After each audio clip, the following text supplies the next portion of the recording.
I'm Adam Lupel, IPI Vice President, and it is my pleasure to welcome you to this speaker event, Nigeria and South Africa, Regional Dynamics in a Changing World, with Dr. Adekeye Adebajo, Director of the Institute for Pan-African Thought at the University of Johannesburg in South Africa. Previously, as I'm sure many of you know, he was Executive Director of the Center for Conflict Resolution in Cape Town between 2003 and 2016. And prior to that, he was, of course, none other than the director of IPI's Africa program, back when we were known as the International Peace Academy. So in this room here, in this building, we think of him as part of the broader IPI family, a longtime friend and colleague. Indeed, he is the author or editor of a number of books in IPI's back catalog, including West Africa's Security Challenges, UN Peacekeeping in Africa, and Building Peace in West Africa. A Nigerian who has been working in South Africa for many years, Ade is uniquely placed to comment on today's subject, which follows the publication of his latest book, The Eagle and the Springbok, which I guess are football references, as I understand from reading the book. Soccer. Essays on Nigeria and South Africa. He is also a regular columnist in both countries for Business Day in South Africa and The Guardian in Nigeria. He last spoke here just a year ago on the Pax Africana, peace building in Africa, and in May of 2016 in a discussion of his book, Thabo Mbeki, The Rise and Fall of Africa's Philosopher King. For those of you who might have been at those events or seen Ade speak in other contexts, you know he is always an engaging, unabashed speaker, wedding serious scholarship and historical analysis with keen insights into contemporary African affairs. Ade, welcome back to IPI.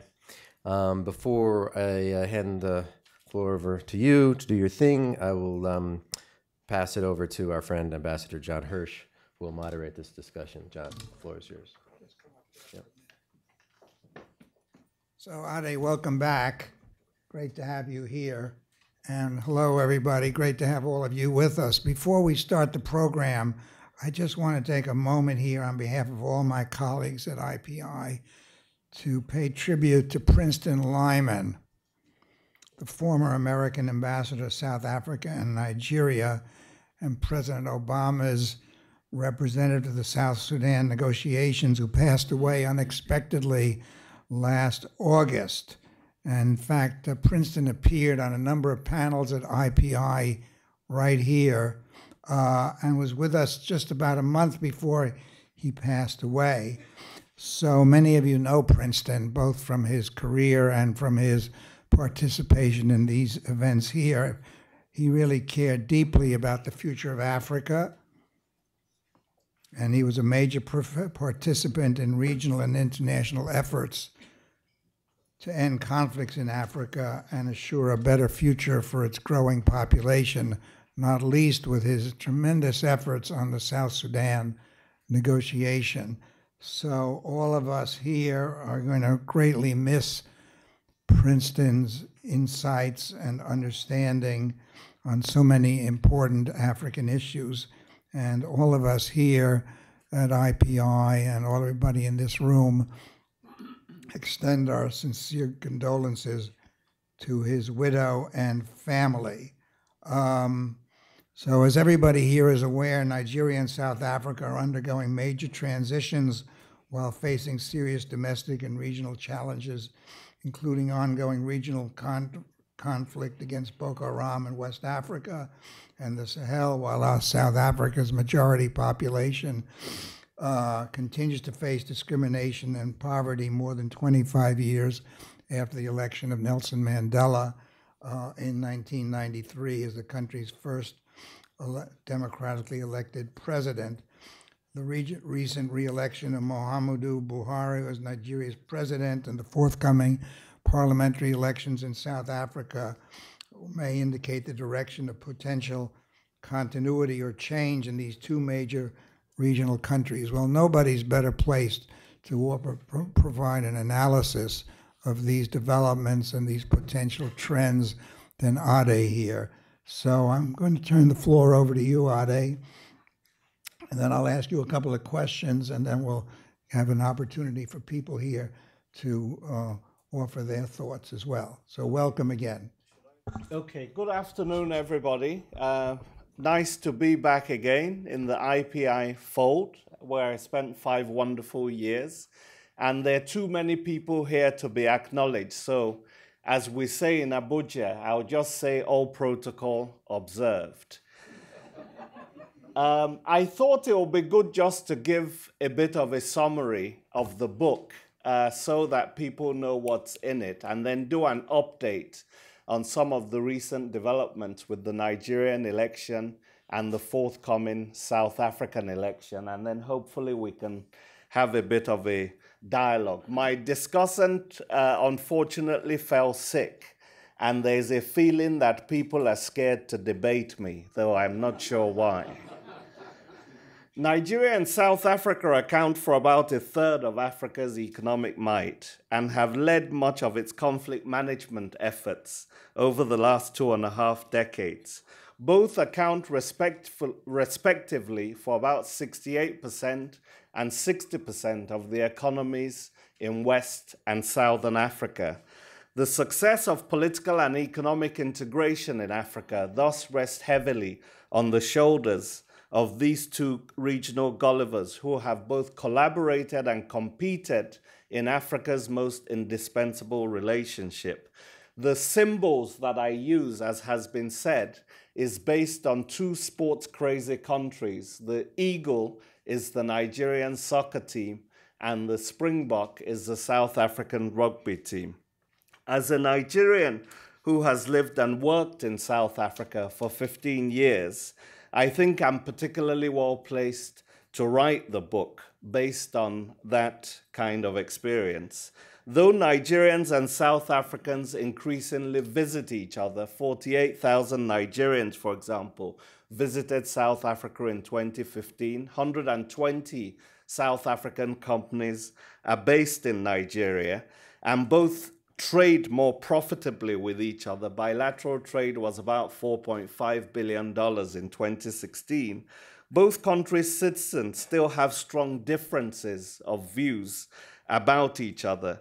Nigerians often complain about the ingratitude of South Africans at not acknowledging the role they played in the anti-apartheid struggle. They also complain about what they perceive to be South Africa's mercantilist behavior, in that its companies are ubiquitous in the Nigerian market, while they consider the Nigerian market, the South African market rather, closed to Nigerian companies. South Africans also complain about the involvement of Nigerians in drug trafficking and fraudulent scams, while its companies complain about the bureaucratic obstacles and lack of infrastructure that makes doing business in Nigeria so difficult. Some South African complaints about Nigeria are genuine, while others are based on xenophobic stereotypes and caricature, even among some South African intellectuals and policymakers. Many of you will remember the sci-fi movie District 9, directed by South African-born Neil Blomkamp, now a Canadian, where Nigerian immigrants are particularly stereotyped and depicted as drug and arms traffickers involved in theft, prostitution, witchcraft, etc. And even the kind of drug lord is called Obasanjo, which is close to the name of a former head of state. So a lack of imagination even in finding a name.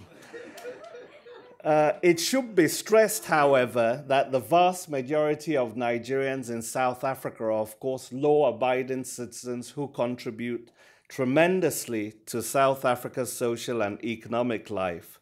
The vehemence of the anger of some Nigerians also against South African companies is sometimes shocking, and it must be acknowledged that many of these companies from South Africa have contributed to a wider range of goods and services that would not otherwise exist in Nigeria. MTN, for example, opened up Nigeria's telecommunications market from the early 2000s. So while South Africans tend to direct their negative stereotypes against Nigerian citizens, Nigerians tend to direct their stereotypes against South African companies. And citizens and companies, of course, can become targets. Nigerians were attacked, Nigerian citizens, in xenophobic attacks in South Africa in 2008, 2015, and 2017. And in retaliation, MTN, the South African company derided as money-thieving networks, was also attacked, its office in Abuja in 2017. But despite these disagreements, there are similarities between both countries. Both were born out of British amalgamations in 1910 and 1914. Both have trained regional elites at their universities for decades. Both are heavily dependent on mineral resources, Nigerian oil and South African gold and diamonds. Both have companies, South Africa's Stanbic and Shoprite, and Nigeria's Zenith, which have expanded to dominate their sub-regional economies. Both have also had a tremendous cultural impact on the continent. Both are prone to incidents of violence and vigilantism, which have made Johannesburg and Lagos among the most feared cities in the world. Both can, in fact, be compared to the United States. Like Americans, Nigerians have the reputation for being loud, brash, and arrogant, while South Africans are an information-rich society like America, which is staggeringly ignorant about its own region. And South Africa is the most racially diverse state on the continent, Nigeria one of its most ethnically diverse. Like Nigeria, South Africa also suffers from growing corruption and is one of the most unequal societies in the world. But the contrasts are also quite large. While Nigeria's legitimacy as an African power is unchallenged, South Africa's black government continues to struggle with its credibility as an African leader because of the continued dominance of a 10% white minority of the economy, of the university and NGO sectors. While South Africa's black majority struggles to emerge from the legacy of Bantu education, Nigeria has trained 3 generations of self-confident students and has the largest black intelligentsia anywhere in the world. While Nigeria represents the most indigenously diverse country in Africa, South Africa is undoubtedly the continent's most westernized state. But while South Africa has been able to limit challenges to state authority, Nigeria has had Boko Haram since 2009, wreaking havoc in the country's northeast, leading to 2 million refugees, 20,000 deaths, and now the herders and cattle, the herders conflict also in the north, which has actually resulted in more deaths than Boko Haram last year in 2018. South Africa, with 1/3 of Nigeria's population, produces 10 times more electricity, and the Johannesburg Stock Exchange's market capitalization is 15 times larger than Lagos's. While South Africa has several well-funded quality universities, Nigeria's ivory towers are crumbling monuments to years of neglect and government closures. And while South Africa has impressive transport and other infrastructure, Nigeria suffers from massive infrastructural deficits. While South Africa's liberal constitution of 1996 has entrenched gay rights, Nigeria in 2014 criminalized homosexuality with 14-year jail terms. So only one detailed book by Ali Mazrui in 2006 has looked at the relationship between these two African hegemons in detail. And so what I try to do with the book is basically have a comprehensive assessment of the political, economic, and cultural issues of this relationship aimed not just at scholars and policymakers, but also hopefully at a more general reader, because the essay form is somehow going out of business. You know, people like Edward Said and Wole Soyinka and others that I've admired that write essays, you don't get that so much. So in a way, it's a small contribution to also reviving the essay form. So what's in the book? I look in the first 3 chapters at Nigeria-South Africa relations in the areas of politics, economics, and culture. Bilateral ties have in fact been akin to a Shakespearean drama in 4 acts. The first in the apartheid era between 1960 and 93. The second during the rule of South Africa's Julius Caesar-like Nelson Mandela with his nobility, and Nigeria's Macbethian General Sani Abacha from 1994 to 98. The third during the presidencies of Nigeria's Falstaffian General Olusegun Obasanjo with a pot belly protruding over his military belt, and South Africa's Coriolanus type Thabo Mbeki from 1999 to 2007. And the fourth act basically falls within the decade of troubles since 2008. So after 1960, South Africa was the prophet, Nigeria the pariah, during this period when Nigeria was leading anti-apartheid activities. But by 1995, they traded places. Under Mandela, South Africa was being seen as a prophet, and under Abacha, Nigeria as the pariah. And you'll remember in 95, the incident where Abacha hanged Ken Saro-Wiwa and 8 Ogoni activists, and the relationship between both countries soured. The golden age of the relationship, when both worked very well to build the institutions of the African Union and conduct peacemaking and peacekeeping in Africa, happened under Generals Obasanjo and Thabo Mbeki. And more recently, you've had problems under the government of Bad Luck Jonathan and Jacob Zuma. Between 2010 and 2015, there were disagreements and there were deportations of each other's citizens, etc. In the area of economics, though South Africa is the most industrialized country in Africa, Nigeria overtook South Africa as the continent's largest economy in 2014. So I look at the economic ties using the historical legacy of Pax Britannica and the impact particularly of 2 racist British imperialists on both countries, Cecil Rhodes in South Africa and Frederick Lugard, the Governor General in Nigeria. And while Rhodes sought political federation for economic expansion, Lugard sought political federation for administrative convenience. I also look at the issue of soft power between both countries. So Nollywood, the Nigerian film industry, second only to Bollywood in size in terms of how much films are produced. I look at Nigerian footballers in European leagues, writers such as Wole Soyinka and Ben Okri and Chimamanda Adichie, and the Afrobeat superstar Fela Kuti, who was basically immortalized through the Broadway musical.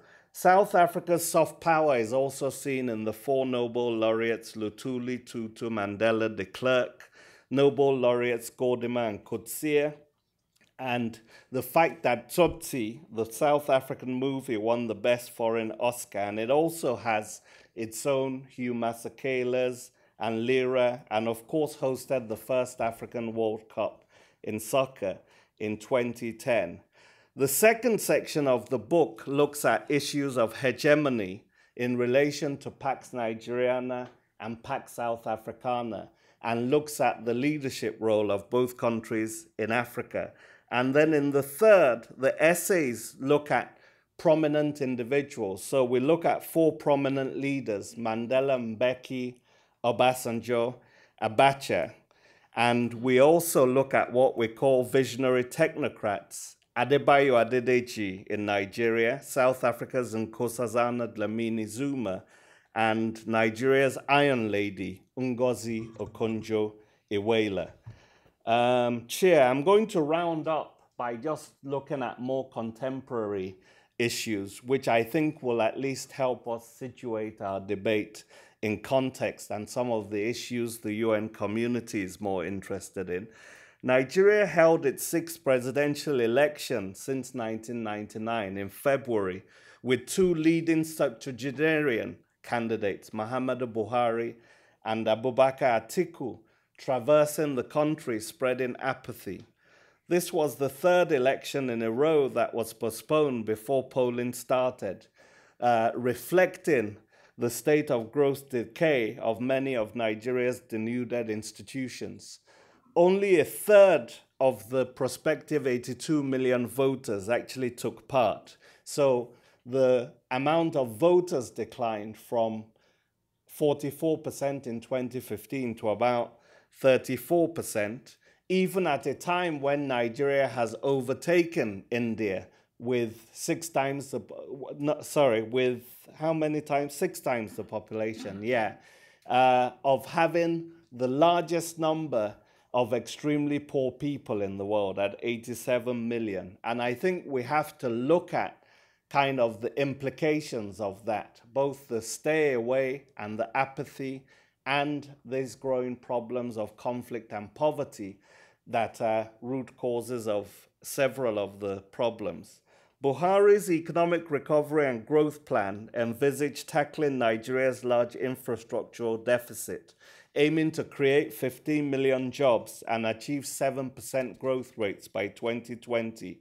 The government didn't really come anywhere near achieving this, and unemployment remains at 23.1%, even with over 10 million youths at 60% of the population out of work. So this is also a ticking time bomb that we need to pay attention to. I've talked about the insecurity between herdsmen and farmers and also Boko Haram. The country's gluttonous parliamentary dunderheads have rarely covered themselves in glory, and at the provincial level, several profligate governors have also been accused of massive corruption through pilfering security budgets. The system is also highly chauvinistic. Only 6% of parliamentarians are women, and none of the 36 state governors are actually women. So most cynical voters continue to yawn at the sight of two establishment parties resembling Twiddly-Dee and Twiddly-Dum in these curious Alice in Wonderland elections that were almost totally detached from the lived realities of most Nigerians. The other regional hegemon, South Africa, holds elections in May, and the only question is whether the ANC will be able to get a majority. Opposition parties were able to win Johannesburg, Pretoria, and Port Elizabeth in municipal elections in 2016, largely because the ANC could not mobilize its voters to come out. So its majority dropped to 54% for the first time. And as 55% of the black population continue to live in grinding poverty, government policies such as an anti-corruption drive, the minimum wage, land reform, and 17 million people on social grants is what is designed to try to ensure victory.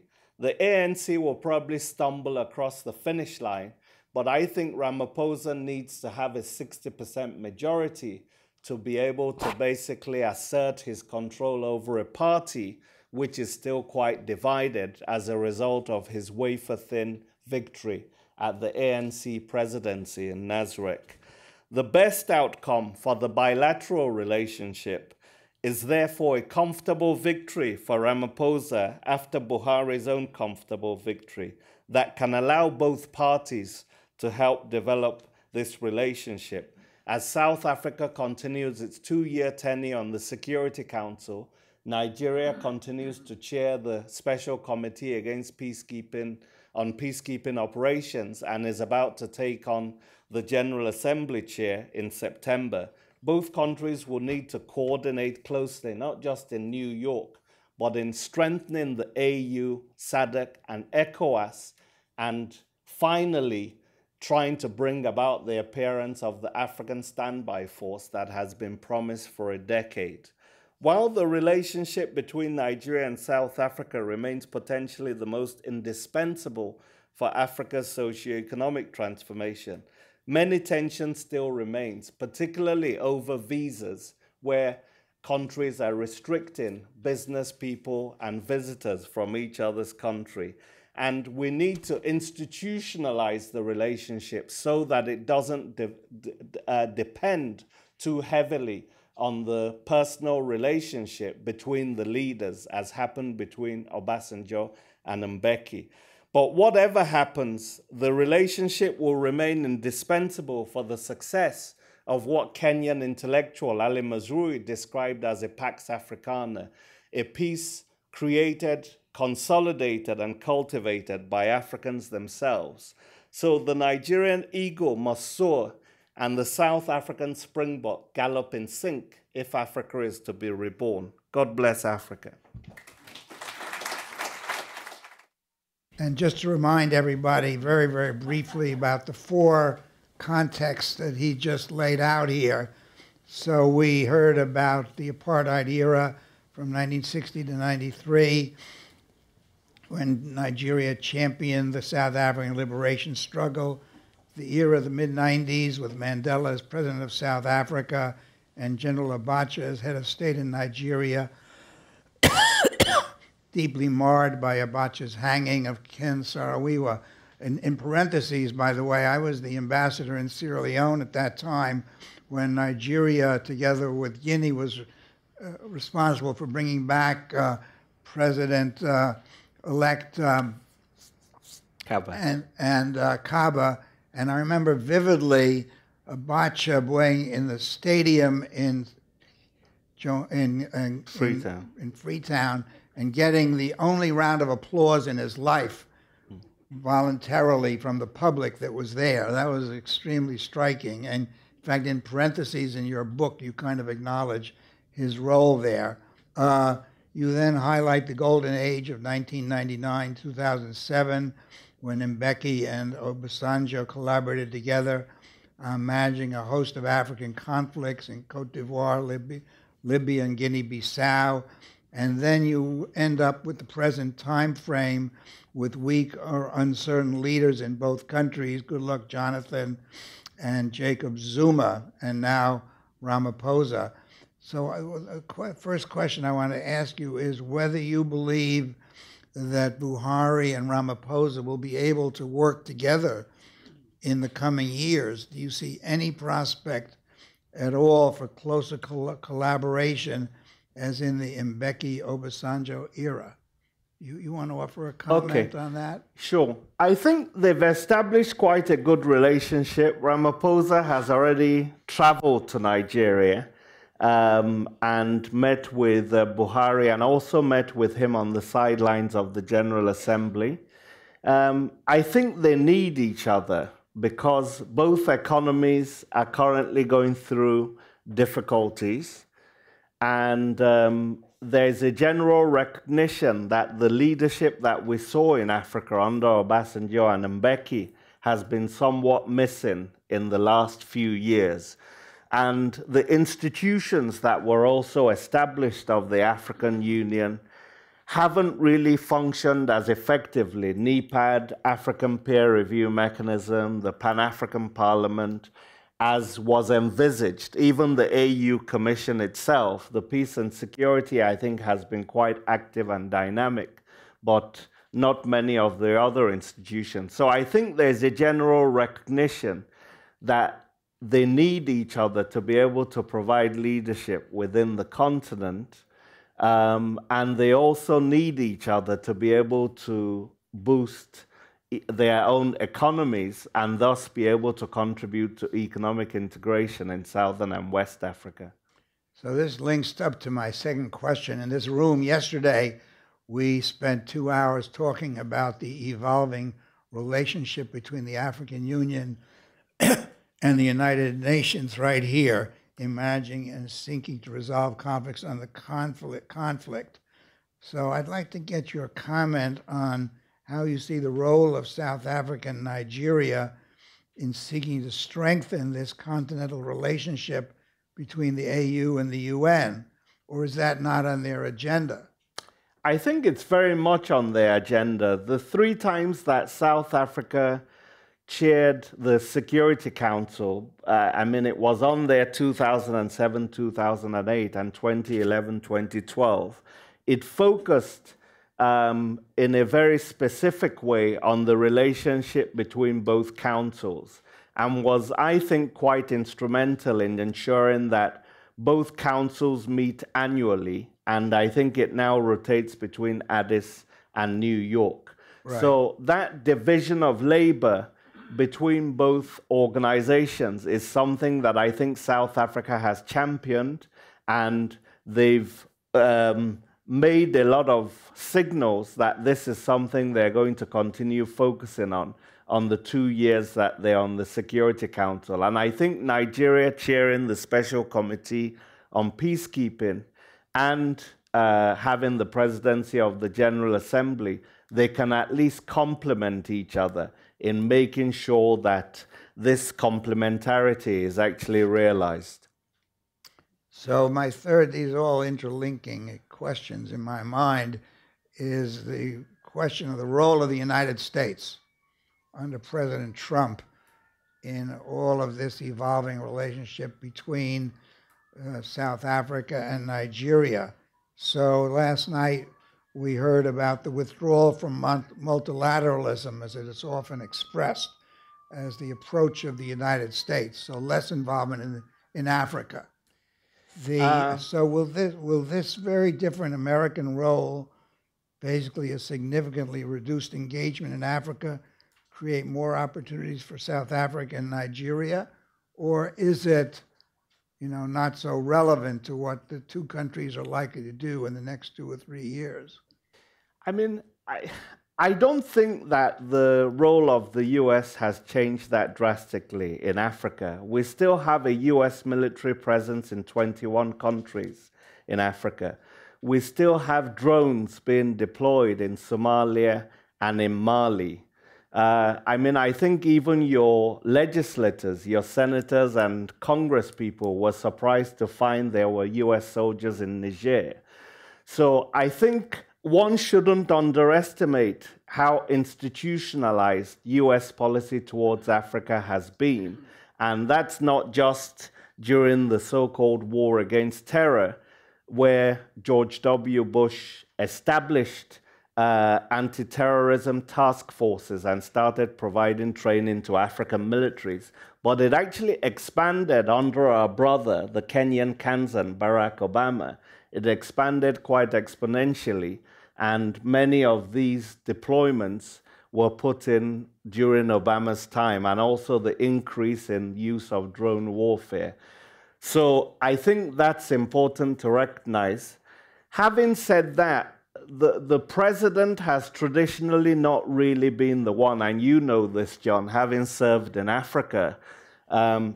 The president doesn't necessarily get that involved in Africa policy. It's often left to mid-level officials at Assistant Secretary of State level. And I think we know from press reports what President Trump's views of Africa is. We've been described as shithole countries, along with Haiti. He's also described President Buhari, when he met him in the White House, or it's reported that he said, "This is one of the most lifeless people I've ever met, and don't put this kind of person in front of me." And in terms of South Africa, we know there's been some controversy over the land reforms, and President Trump has taken a position on that white farmers need to be protected from a black government. So I think it's not really a major area of strategic interest. It never has been, but there are certain countries which are vital for U.S. security, which will continue to play that role. So just sort of in parentheses, given what you've just said, what do you think the approach of South Africa and Nigeria to Washington ought to be? To kind of ignore what Trump has to say for himself, to kind of just push it all aside or to try to engage the United States more actively I mean, in African issues? you can't ignore the imperial Rome. I don't think any country in the world can afford to ignore Washington. And even the Europeans are saying that this will pass as well. So I think one has to have a long-term view of US policy. Even with President Trump in the White House, the US does still remain the largest economy in the world, the third largest investor in Africa with a massive military presence. So it is important to keep engaging the US, but I think it's important to use countries like China, the growing presence of China, which is the largest investor in Africa, to balance the relationship with the US and the Europeans and hyperactive powers like the pyromaniac fireman France, my famous expression.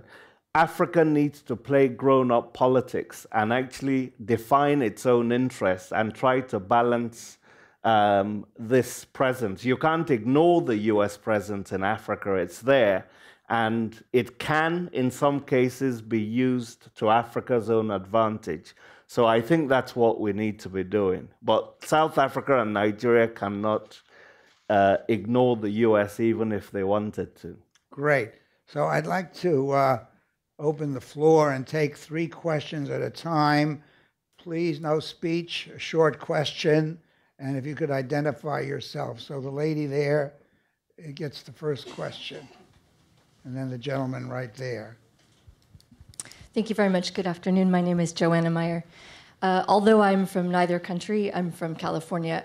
In terms of Security Council reform, I'm interested in seeing both Nigeria and South Africa on the Security Council as a permanent member.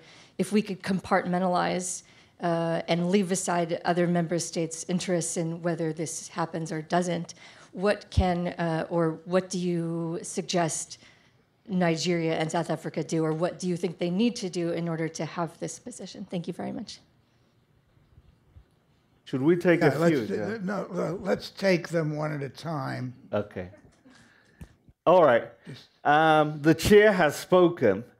I think the first thing Nigeria and South Africa need to do is try to convince the Africans to drop and kill the Ezulwini Consensus of 2005. And this Ezulwini Consensus basically asks for 2 additional seats for Africa, rotating non-permanent seats, as well as 3 veto-wielding permanent seats, which is of course not going to happen. And it allowed China and others who did not want Security Council reform in 2005 to basically hide behind the Africans. Germany and Japan were prepared to go onto the council in 2005 without the veto and negotiate from within to make the changes. And I think that's what Nigeria and South Africa also need to do. They need to convince others to drop that particular very harmful thing. But I don't think that Security Council reform, you would all know because you're closer to New York and these debates, but it doesn't seem to me as if this is something that's on the agenda anytime soon. And different countries, for their own self-interest, do not want this to happen. China particularly is very active, from what I can gather, in blocking any kind of Security Council reform from happening. Everybody knows that France and Britain are no longer great powers and shouldn't be on the council anymore. And we're still maintaining a myth. So maybe when Britain breaks up and other countries leave and it's left with a rump of England and Wales, we'll finally recognize that the emperor has no clothes. France has equally been just trying to be hyperactive, but in any sensible world, there would be maybe an EU seat that could be shared between Germany, France, and Britain. But as British diplomats will often tell you, turkeys don't vote for Christmas. They have a veto over the reforms. So it's not likely to happen anytime soon. California may even get a seat before us. Great. Okay, the gentleman right there in the third row, and then the gentleman back there. Lawrence Moss, New York City Bar Association. Thanks for that terrific talk. Nigeria and South Africa are, of course, the two largest democracies in South Africa, in Africa. But I'd like to focus on the extreme divergence you mentioned on an issue of fundamental human rights, which is LGBT rights. So South Africa, of course, has enshrined them in its much revered constitution, has adopted same-sex marriage, has openly gay members of its highest authorities, including its constitutional court, and Nigeria has moved very much in the other direction with criminalizing these rights and basically sponsoring state-sponsored oppression. And South Africa has retreated from leadership on this issue, perhaps because it does impair their legitimacy or their diplomatic position in Africa, but it accepts LGBT people from Nigeria and grants them political asylum, as does the United States and Europe. And Nigeria is losing many talented young people to other countries because they are fleeing this oppression. Which country is going to move? Will South Africa continue to move towards the African consensus, or Nigeria move towards what is now a very clear global consensus on fundamental rights? Great question. I think it's very difficult in the African context. I think there's still a very strong anti-LGBTI consensus across the continent.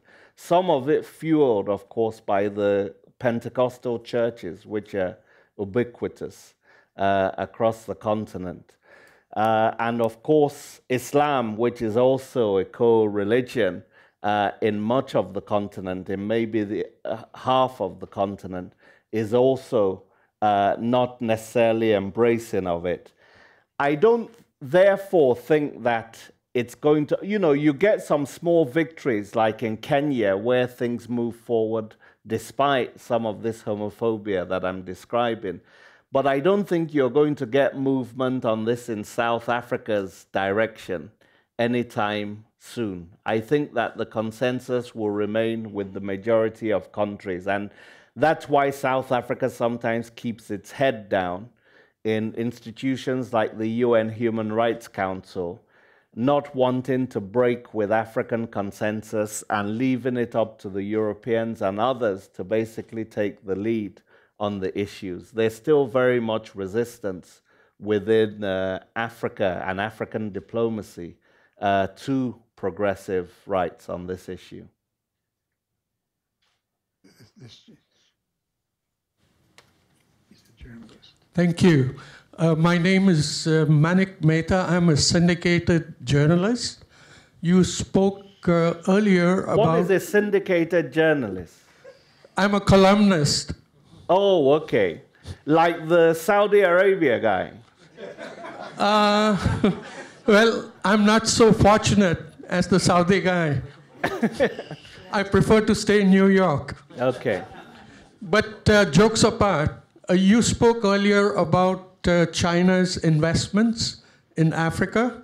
What do you think about the Belt Road Initiative?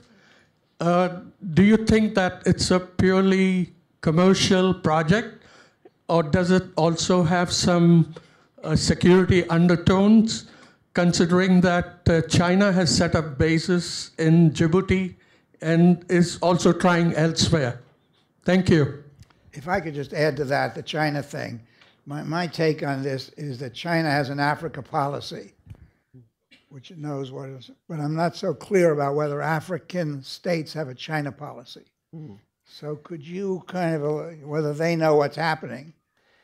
See, my own view on China is that it depends how Africa plays it. China can be an opportunity or it can be a threat, depending on how the Africans frame their own interests. So John is right to that extent, that China often knows what it wants to get out of Africa, but the Africans haven't really defined in a strategic way how they want to leverage China's presence on the continent. And I think when China imports, 50,000 workers into African countries and builds infrastructure, railways that go to the port and take out raw materials, that's what European imperial powers used to do. But at the same time, this is the second largest economy in the world and the largest investor in Africa. It's building much needed infrastructure, which your traditional donors and the World Bank and IMF no longer want to get involved with. So I think it depends how Africa negotiates.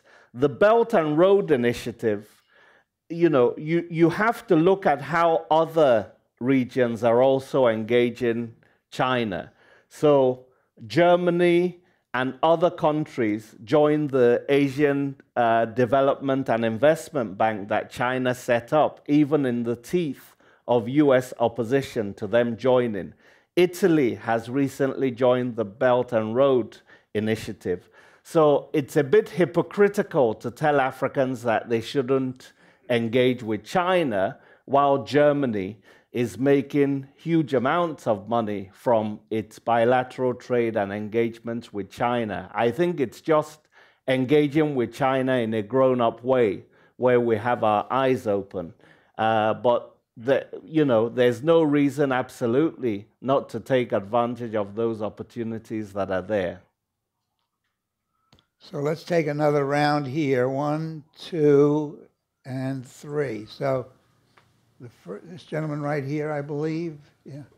Just say your name and who you're with. Okay, thank you very much. Majdi Mufaddal from Sudan Mission. My question is with respect to the impact of the regional context on the two countries.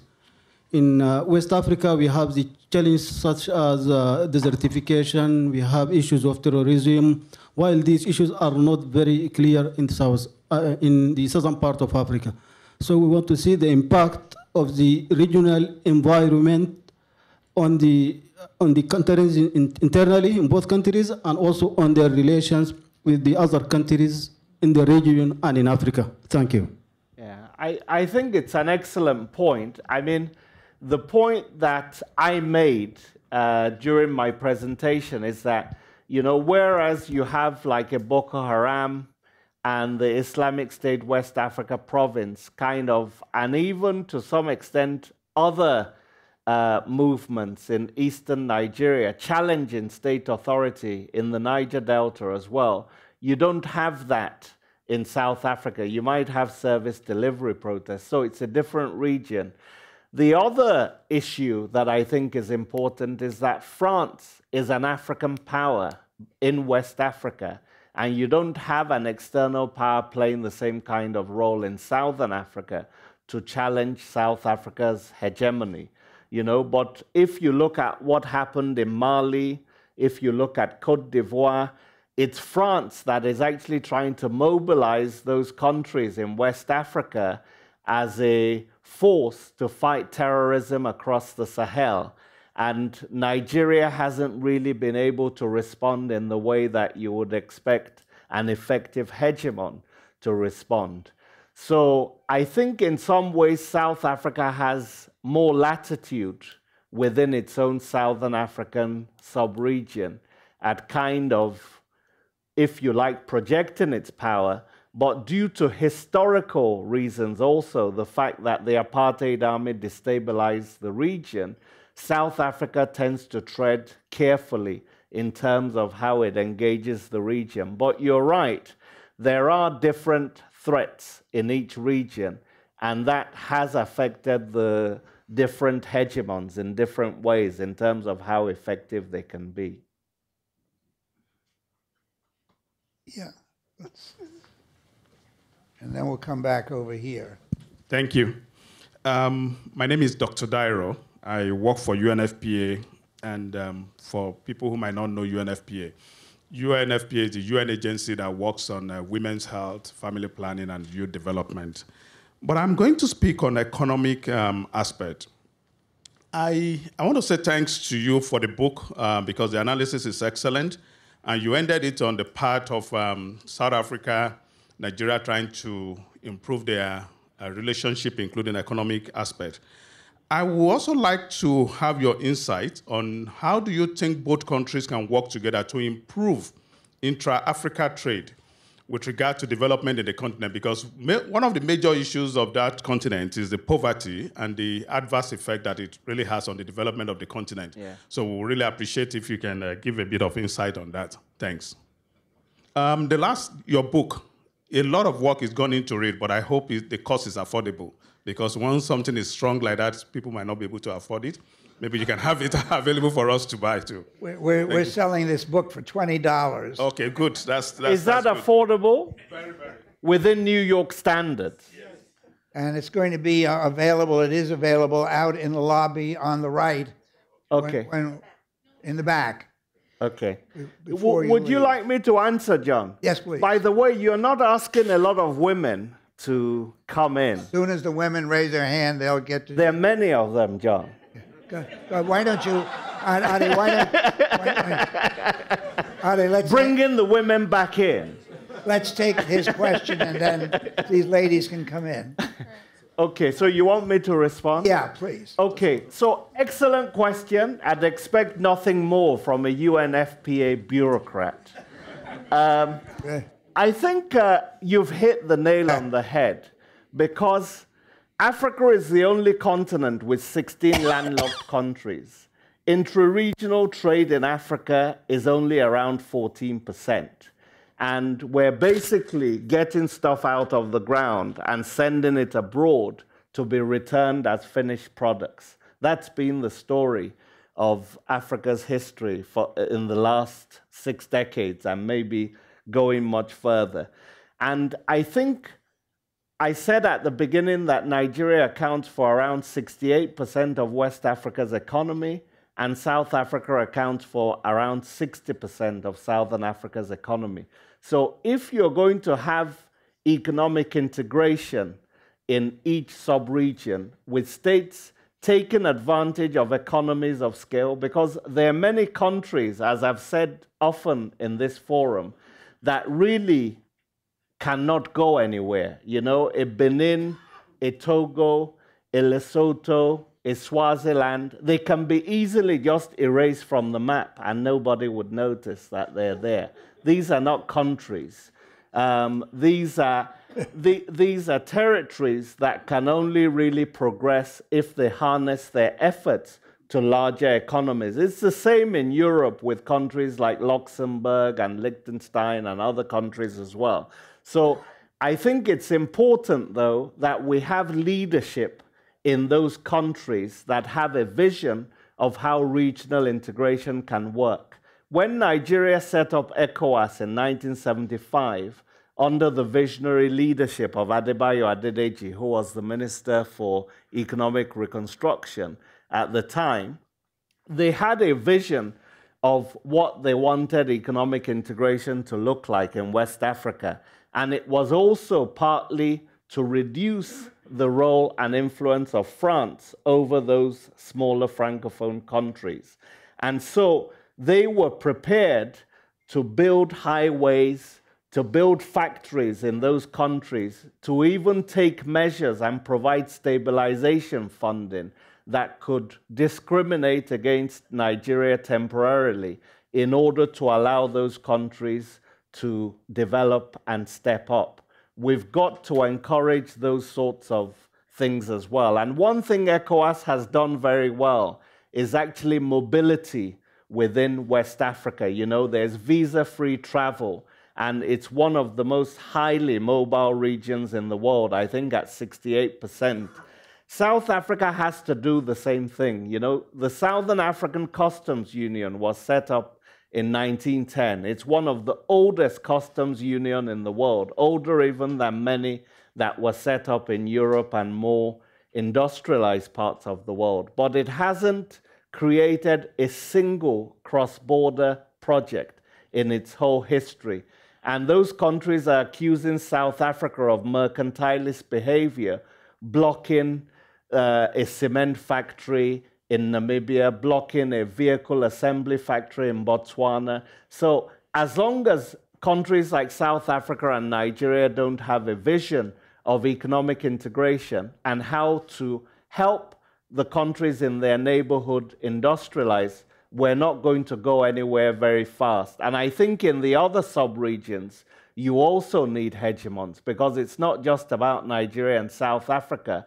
In the north, we'll need Algeria to get its act together. We'll need the DRC to get its act together in Central Africa. We'll need Kenya and Ethiopia to get their act together in Eastern Africa. I mean, these are the largest economies, but you need leadership and you need a progressive vision of regional integration to get them to work. Madame, over here. No. This lady over here, right there. Hi, thank you very much, and thanks for the presentation, but also looking out for the ladies in the room to have a space to speak. In your presentation, my name is Juliet. Juliet was from Mugambwa, from Osa. In your presentation, you spoke about Nigeria having only 6% of the women in the parliament. And we all know that Nigerian women, they're the backbone of the Nigerian economy. So what is stopping the women to join parliament, and what needs to be done? Great. It's a very difficult question. I mean, you're absolutely right. There's so many talented women in Nigeria, and some of them very high profile. Ngozi Okonjo-Iweala, who I looked at in the book. I believe the Deputy Secretary General is also a Nigerian woman, and you have examples in many other places. I think you have a very chauvinistic political culture in Nigeria, which makes it difficult for women to actually get involved and also be elected, because you would have thought with 50% of the population being women, women would support other women. It doesn't always happen, as we know, and those are cultural things that take a long time. And let's forget that the US has never elected a woman president. So it's important we look at things within a broader context as well. But I think I would say that they're just very strong chauvinistic structural issues and mindsets that prevent women from actually playing a leading role within those institutions. You know, it's only recently that we've really had high-profile women in finance, foreign affairs, those kind of high-profile ministries. And I think it will make a difference when you get people like Ngozi Okonjo-Iweala being able to perform at the kind of high level that she performs at. But Obi Ezekwesili, who was a former education minister, was running for president among 72 or so candidates, and she dropped out just before. She'd been a very high official, I think managing director at the World Bank, and it was out of frustration that she dropped out. So it's going to take us quite a while to be able to get there. But I think it's these structural obstacles and societal cultural issues that are holding women back from holding those positions. So do you have any specific suggestion on how to address those structural constraints or difficulties? I think it's very difficult to actually come out with concrete. I mean, what people have suggested is that within the parties themselves, and I think the ANC does some of this in South Africa, you could have quotas to some extent, so that you have quotas reserved for the number of women that hold leadership. Well, I see you shaking your head, but you could do it temporarily for a fixed period of time. Because when people get used to seeing women and seeing that they perform competently, or maybe even as incompetently as the men, it does change cultural attitudes. So you may need that. You may need that kind of affirmative action for a certain period of time because there are questions also about intra-party democracy in many of these political parties in Africa. So I would support, as I think Ali Mazrui argued, certain quotas for a certain period of time, starting with party level and at all levels, local government, governor, etc. I think that may be the only way in the short term of actually correcting this, because I don't think it's going to correct itself anytime very soon. It's really interesting that in the recent election here for the House of Representatives, women got a very large majority of the seats, particularly in the Democratic Party. So go ahead, Madame, the lady here. Thank you very much. I'm Carmen Janarhazi. I work for the EU delegation to the UN. I'm also the what? European Union delegation. Okay. You know, the EU whom you want to put in the Security Council. I'm sorry. Okay, is it better now? All right, thank you. So I'm a European diplomat, but somewhat Africanized as well, because I spent 4 years of my life during Dr. Dlamini Zuma's presidency of the African Union Commission in Addis Ababa. And I heard many times... You're Africanized? I'm Africanized. So you went native? So I'm a friend of Africa, a very sincere friend of Africa. And appreciate your frank responses, so I will challenge you a little bit. Okay. I was listening to a beautiful mantra for several years, African solutions to the African problems. Sure. And I was always wondering, listening to Dr. Dlamini Zuma, who put on track very important initiatives like Agenda 2063 for Africa, and she did a lot for African women's representation, actually, at the continental level. So there is some good news there. The bad news is I never understood what kind of African problems and what kind of solutions were proposed. Is there a well-defined agenda of priorities?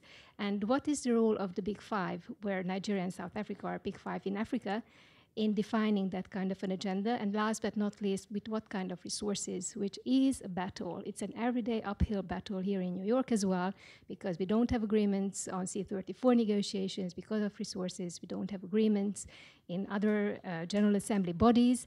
So, of course, during our work within the strategic partnership, we try to address those issues. But I'm asking myself, what is the role of South Africa, Nigeria, the Big Five, big African powers, in defining better the agenda and putting the resources behind that definition? Thank you. Okay. I think that's an excellent question. But let's look at the origins of the phrase African solutions to African problems. You know, it was something that was a Cold War cry by the Africans when you had the proxy wars where the US, the Soviet Union, and France were basically destabilizing large parts of Africa and basically supporting different proxies. And I think it was somewhat cynically hijacked after the post-Cold War era as a way of basically avoiding responsibility in Africa after the Somalia and Rwanda incidents, you know? So it was like Africans should resolve their own problems.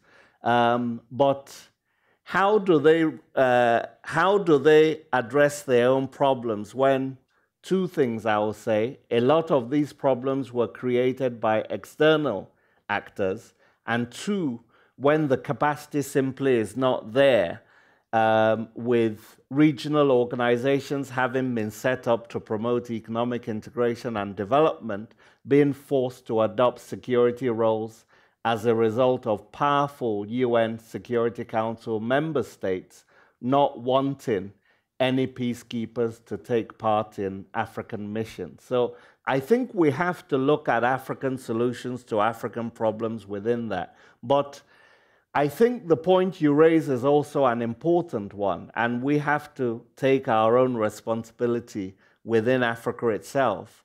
I think the fact that Africans aren't prepared to fund their own institutions is a very serious indictment. You know, the fact that the budget of the AU over 90% of the budget in the security field is funded by external actors, largely the European Union. That means then that interventions often occur in areas where the EU has an interest as opposed to where the needs may be, mostly. I mean, Africans are talking about now taking more of the responsibility, as you know, and paying 25% of the cost of peacekeeping and 75% of the operating costs within with the AU and 100% of the budget. But the proof of this is whether it will actually happen or not. So I think it's a very serious indictment that Africans are not prepared to actually fund institutions that they create themselves.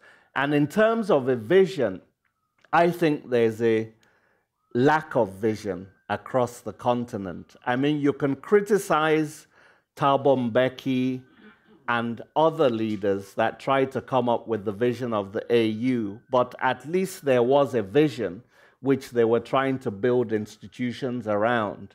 Nowadays, I think there's a poverty of vision. And you mentioned Nkosazana Dlamini Zuma. I have a chapter on her in the book.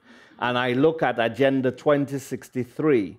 And of course, the problem with a 50-year vision is that none of its architects will be alive to be held accountable for its failure when it has to be assessed. So it's a very clever thing to come up with a 50-year vision.